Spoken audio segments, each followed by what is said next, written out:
Good morning, everyone. I'm Julie Livingston, and I'm here for another edition of Quorum Live, our series of conversations with phenomenal female leaders and members and friends of the Quorum Initiative, which is a women's leadership organization with chapters in New York City, Washington, D.C., St. Joseph's, Missouri, and in London. Our organization mission is to create change for women in the workplace and to create more visibility, a more female representation on corporate boards, and to attract more capital investment in women-led and owned companies. I'm so thrilled today to invite Quorum Initiative's founder and CEO, Meg Sullivan, for a conversation, sort of our State of the Union address, Meg. That's what I'm thinking of this as. Okay. Yeah. No pressure. Yeah. So much has been happening in our world today. It's kind of mind-boggling. Last year feels like kind of a blur. I mean, such upheaval in the world. So I thought maybe you could take us through some of the macro events and macro trends that have been going on in the last year. And then we can talk a little bit about where we're going in 2024, what the outlook is for women.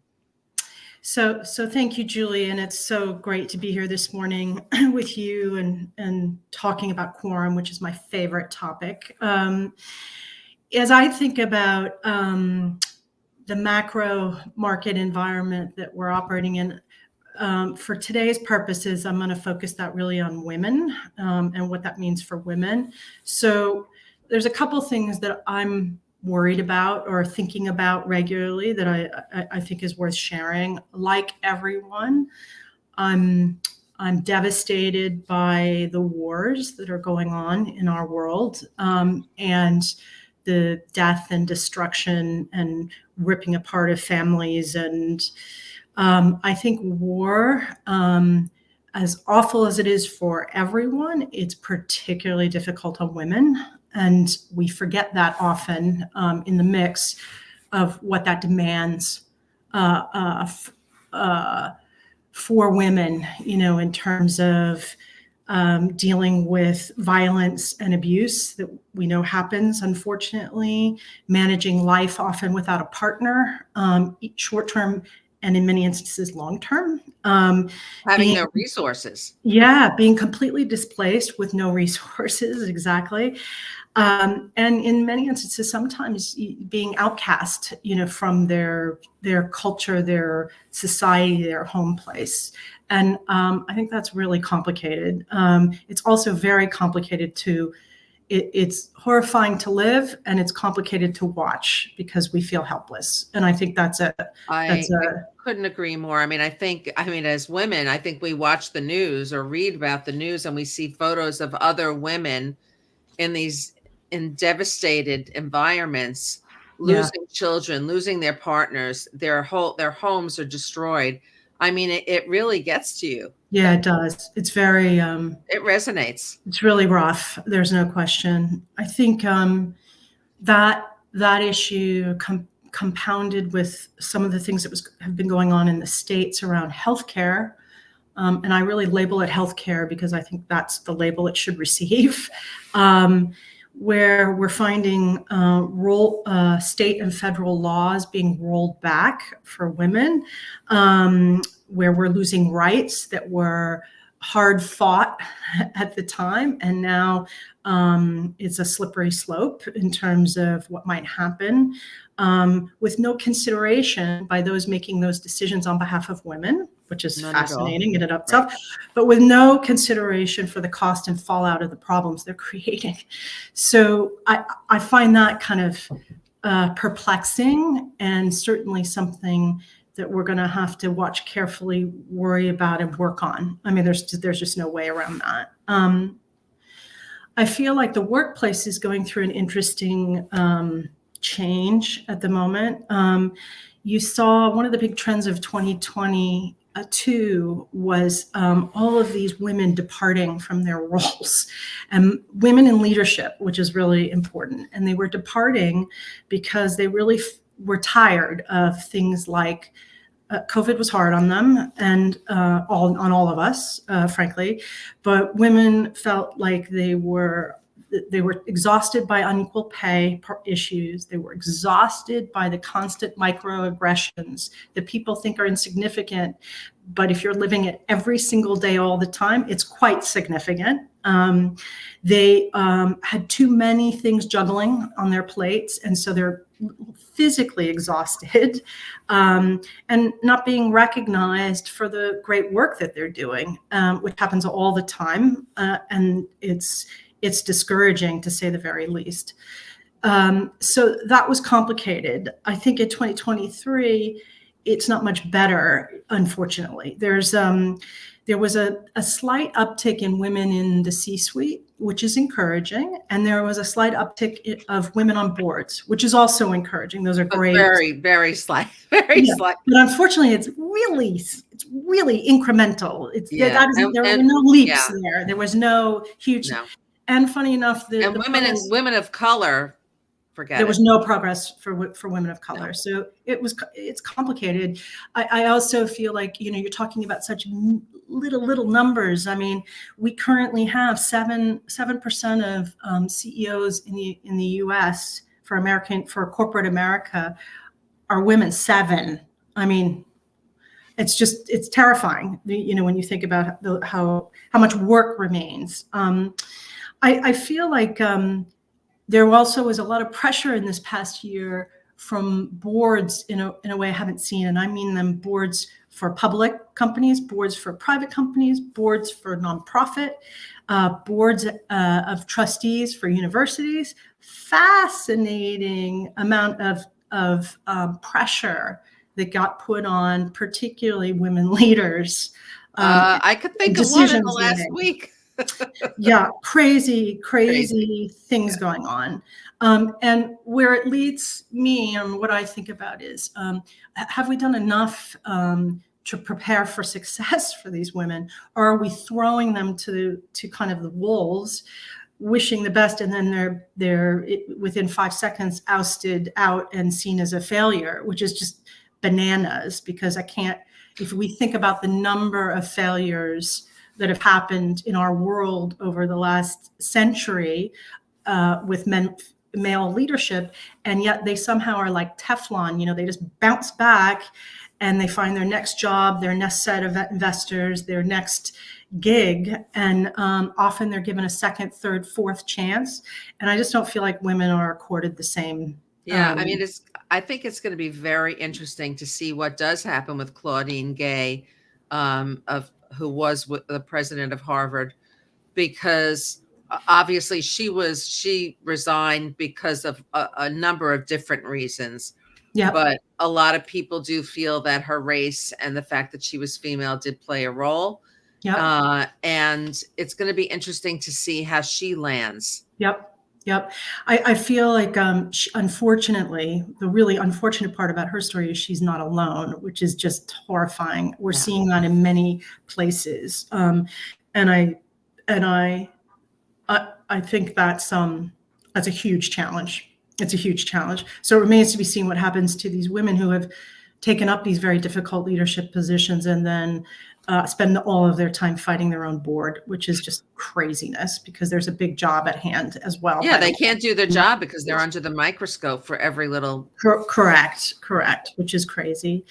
One of the puzzling things for me this past year also was this sort of attack on the notion of DE&I efforts, diversity, equity, and inclusion efforts. It's kind of crazy to me, because we saw venture funds that focus on investing in women of color, particularly Black women, under being attacked, lawsuits leveled against them as discriminatory, when the world, particularly the United States, in venture does a little over 0.25% of investment goes to Black women founders.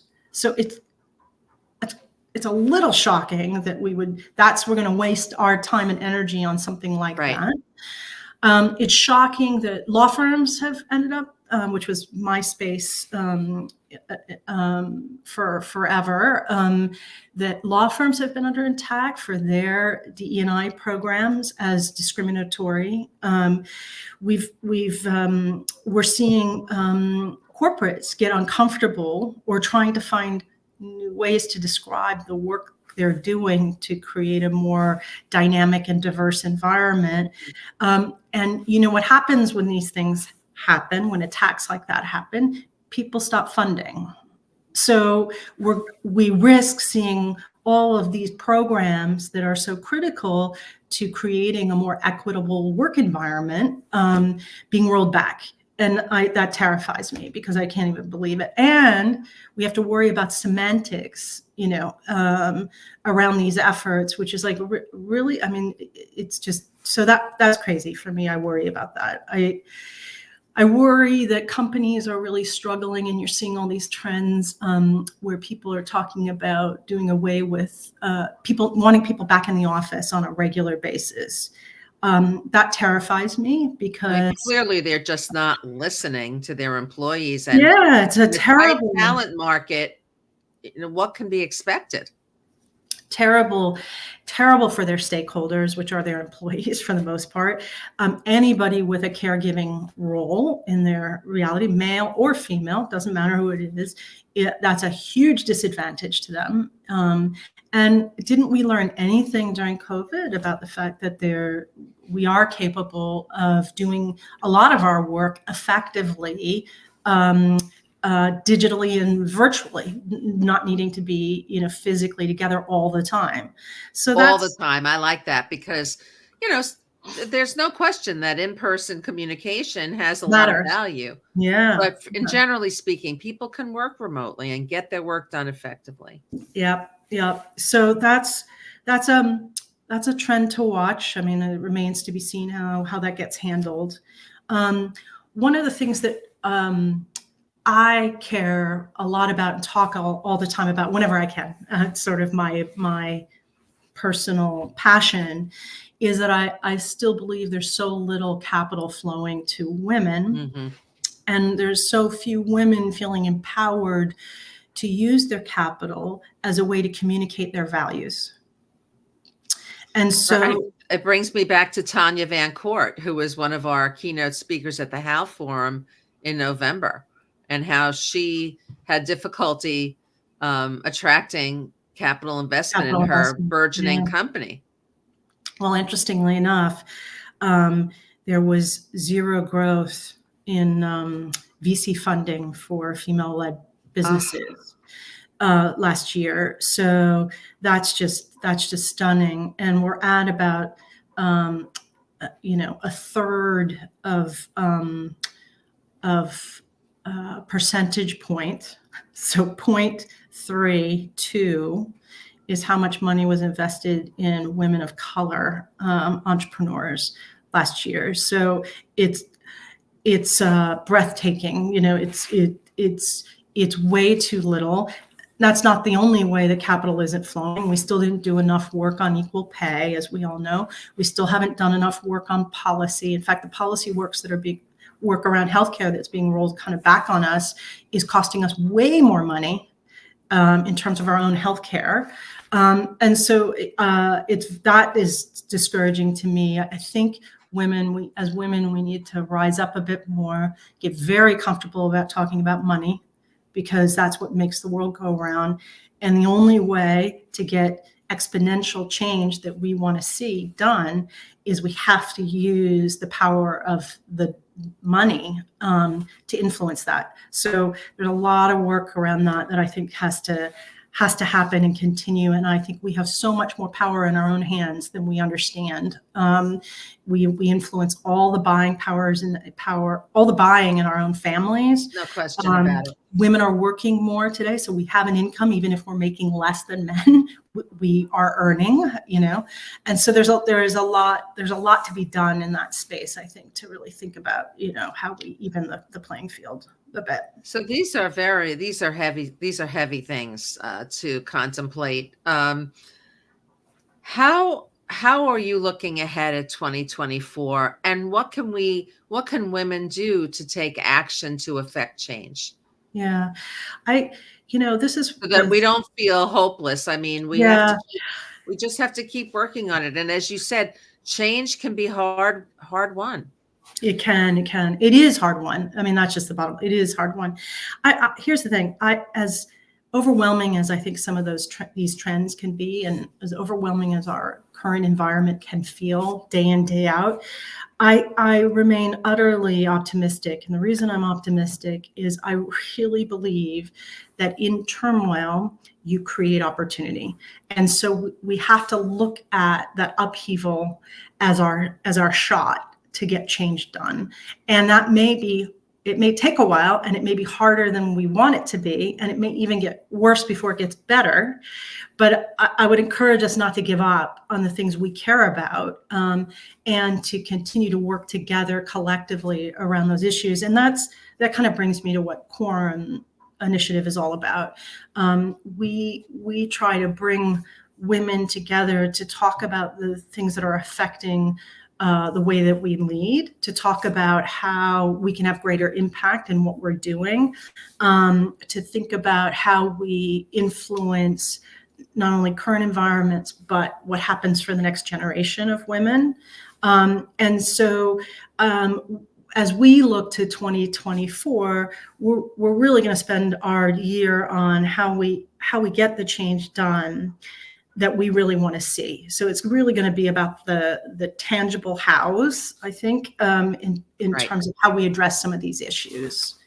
So we've chosen 4 big areas of focus. There's so many things to focus on that doesn't cover nearly enough, but I think they matter a lot in terms of how we can move forward effectively and start getting the change done. So one of the areas we're going to continue to focus on is how we raise our voices. And when we talk about raising our voices, it's how do we get effectively heard? How do we effectuate the change we want to see? How do we show up differently in a public forum? And when I talk about public forum, I don't just mean, you're being interviewed on CNBC or something. I'm talking also about how we're writing, how we're viewed as experts in our fields of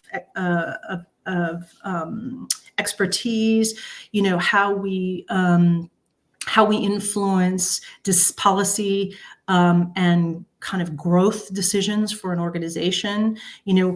How are we showing up? It's really about how we show up. Oh my God, that is so important. I mean, the language we use, right? Our body language or the verbiage we use can really position ourselves in such a different way. Yeah, absolutely. So that's definitely, we've been focused on that for a while, but there's so much work to be done there, that I'm encouraged about how much work a lot of our members have done to raise their own profile and to be viewed as serious players in their various spaces. But there's certainly more room for more progress. So excited about that. One of the other areas that we're focused on is what we were just talking about, Julie, around financial health and literacy. Just because financials and money has always been a taboo subject for women, I don't know, we're like inculcated that way environmentally, I believe. And it's bizarre how little we discuss that amongst ourselves, how much we discuss that in any public forum whatsoever, how much we exchange on that. And I'm not just talking about sharing how much you get paid. I'm talking about thinking about how you invest your money, how you're purchasing, and so we need to break down all of those. How you're preparing for the future. Barriers. Exactly. How are you going to take care of yourself in retirement? All these things that really matter. So we're going to continue to spend time on that, let alone the idea of maybe we ought to be investing together to change the the pendulum swing for how little money is flowing to female entrepreneurs. So, there's a lot of room and space for evolution on that front. One of the things Quorum has always spent time on is leadership, and thinking about leadership in terms of how we continue to hone and develop our own skills to be the very best leaders we can be. This year, we're going to give it a little bit of a different tilt, and we're really going to focus on the part of impact, the part of action for our leadership. How do we ensure that we are achieving the things, we are seeing the outcomes we want to see as leaders, and what does it take to do that? How do you go about doing that? So we're going to spend some serious time thinking about that in the year ahead. And then finally, we kind of started it at the top of this session. We have to focus on women's health and wellness. And we need to focus on it as a macro issue, and we need to focus on a micro issue, which is how do we care for ourselves? So you have to start with the self, because if we don't take care of ourselves, which we do a terrible job at, just terrible. I'm with you. Included, I'm guilty, so I'm not throwing stones here. We have to take care of ourselves first so we can take care of others. There's no other way around it. So that has to be one of the main goals that we do. But we also need to focus on how we're pushing the industry, the healthcare industry in general, to respond to our needs. We're so far behind in having medication and drugs that are geared just specifically for women. We have taboo subjects like having a period or menopause, or all the things that go on, all the hormonal changes that women go through all throughout their life. We don't talk about any of this. And all the mental health issues. Correct. And we're not forcing the industries to invest in us as a client base the way that they should, so that everything is geared towards our specific needs. So there's a lot of work that really needs to be done on that front, and doing away with the charlatans out there that are trying to make a buck off of women who aren't feeling well. Frankly, happens. It's really it happens for terrible. everybody, but women in particular, it's a rough go. So. Yeah. And there's tons of policy work that still needs to happen around that too. Meg, you talk about self-care, and I know we've discussed this previously, and you spoke about it at the How Forum, but maybe you can elaborate here about the vital quality, the vital importance of self-care and professional development. Yeah. As a part of that. Yeah. One of the biggest lessons learned for me, I'll just be really honest, was during COVID. It was really fascinating. There were two really big lessons for me. One was I never stepped out into the fresh air and surrounded myself by nature every day, ever. So I would start my day at, whatever it was, on my way to the office by 7:30. Don't leave the office till 7:30 at night. Don't leave the building because there's places to grab a sandwich downstairs. Eat on the run. No exercise in between. No natural light. Conference call after conference call after meeting after conference call at 600 million emails. And then I get home, gobble food down, go straight to bed, and start all over again. Right? And by the way, I think that's, how many, and somewhere in there you have to fit in childcare if that's part of your demands and everything else. So it's bonkers. So you don't get enough rest. It's like the hamster wheel thing. Oh, it's just bananas. Yeah. And we just put so much stress on our body. And I started in COVID taking calls outside, so I would walk as I was doing calls, and it was a game changer for me in terms of how effective I was with what I was doing every day, and I didn't even realize it. So it's like a small thing, but it really mattered a lot. And I thought COVID for me reminded me of what really mattered. And I'm sure this is true for everybody. I think we all had this reflecting moment about what really matters in life. And I can promise you it's not the good looking suit that I put on every day for work, or the fancy, pumps and the great handbag that I had, that I brought. It really got down deep to the people that I care to spend time with. And I wasn't finding time for that at all in my crazy day to day, every day. And if I didn't have Quorum, I could tell you, Julie, I would have been lost. I don't even know if I would have survived. I think I would have hit a wall of exhaustion and burnout so quickly. When I made the decision to go entrepreneurial in I think it was 2021, funny enough, I dropped 20 pounds without doing a single thing differently. Wow. My coloring changed. My exhaustion levels were 100% different. Like you don't even notice. I used to have like digestive issues. They all went away. I mean, very strange. You just don't realize the stress and strain you put on your body to kind of cope. So I feel like if we don't find a way, and by the way, it used to irritate me because people were saying, you just need to try and get meditation in for 10 minutes a day. It would really help you. And by the way, that's true. So just so you know, that is a fact, by the way. It drove me bananas because I was like, I can't sit down long enough to actually meditate. I can't do it. Right. And what I didn't realize is there's a million ways to meditate, by the way, which professionals will tell you as well. It's just that we all tend to have a formula because it's just easier to, rather than soul search and decide what really works for us, right? But I couldn't figure out how to even do that, which was part of taking care of myself. So I really feel we owe it to ourselves as women. We take on so much,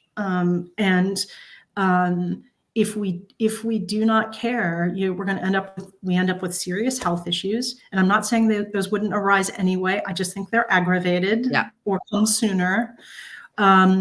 If we aren't looking out for number one, and number one is us, and nobody else is looking out for us. So it has to be our own commitment to ourselves. People people in our lives just assume we're going to get it all done no matter what. Well, and we let them, we enable that in a weird way. Yeah. So it comes back to, taking responsibility for self. And I just don't think we do enough of that. So for sure that's got to happen. And we all have to find ways. And I can tell you that when I figured that out as a leader, I became 50 times more effective in what I did. I mean, I can't even tell you it was a game changer. When I decided to have more fun when I was at work, which is a weird concept because work in theory is serious and you're trying to get things done. When I decided to take better care of myself, I was so much more dynamic in the way I thought about things, the way I handled problems, the way I interacted with people, I love that. So we're doing ourselves a disservice, I think, if we can't figure out how to take better care of ourselves. And we need to help each other with that because it's not easy. So how does sort of finding your tribe and investing in professional development play into that? What I've found, and I've had the privilege of doing so much leadership development, and most women I find are lifelong learners. They love to learn. They're very curious. Yeah. They never feel like they know enough. And so they're constantly trying to up their game. It's an amazing. And at every age. Skill and talent that we have. And I hope we hold on to it forever. It's brilliant. I couldn't agree more, Julie. It's like at every point in our lives, that's really important. One of the things that I think is so critical is to think about trying to get out of your everyday environment to learn. Because when you're learning within your everyday environment, it's stilted. It has confines. It doesn't allow you to think bigger or more. So stepping out of that, engaging with a group of people you're not working with every day, you're not engaging with on a regular basis, and exchanging it is so much more rich in terms of what you learn, how you take it in, what you Yeah. experience, and even what you offer back. You're just richer in that moment on so many levels.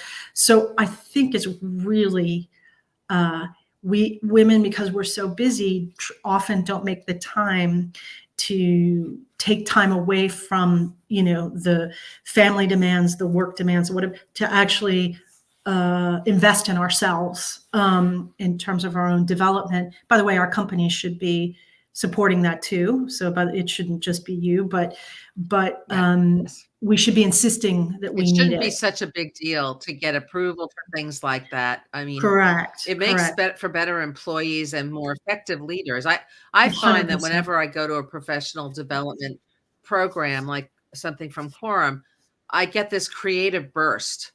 Yeah. And I'm just being more innovative, and I'm just Yep. thinking differently. And you're motivated different. You get excited about something that you weren't Yeah. excited about before. You had never thought about, or you hadn't thought about it in that way. It's a very fascinating what it can offer. So I'm a big believer. Make that investment. It's so important, and it'll do so many things for you. Not only will you learn something, but your spirit will lift. You will find kindred souls. You will feel supported in a way you didn't feel walking in. It matters a lot to our ability to be resilient and keep going. So, in closing, how should women approach this year with some hope and, um, the ability to be involved in creating this change that we really need to see? Mm. Are there small steps that that you think professional women can take? Well, we have to remain optimistic. So I encourage us to do Yeah. that, because I believe it's there. It's not that far around the corner. Don't give up. Like that's my first thing. Don't give up. Um, Remember that we can be most effective when we're doing it collectively. So that's as true in doing your job every day as it is in Yeah. how you're trying to effectuate change. When you're trying to push the boulder up the hill by yourself, it's very hard. But if you're linking arms with a whole group of people who are have a like-minded goal, but bring different perspectives to the table, your ability to effectuate change will be tenfold more powerful. So you need to think about that. You need to think about where you can find your tribe, where you feel like you can find your group that's going to help support you on the things that you care most about, and engage. Make the time, engage, and that will be a game changer. It will be a game changer on a million levels. And funny enough, I'm a big believer that a big change happens from little ideas well executed. And the execution part is actually not doing it in a vacuum on your own. Right, right. Well, So Meg, thank you so much for being with me today. My mind is kind of spinning. You planted so many great ideas to think about, and I'm already thinking about how I'm going to the small things that I'm going to do to start effectuating change in my business as an entrepreneur. And I hope anybody watching this video will also think that way and approach it that way. yeah, Um, I'll be back thank you. soon for another edition of Quorum Live. And for more information on upcoming Quorum events, visit thequoruminitiative.com. See you next time. Thanks, everybody.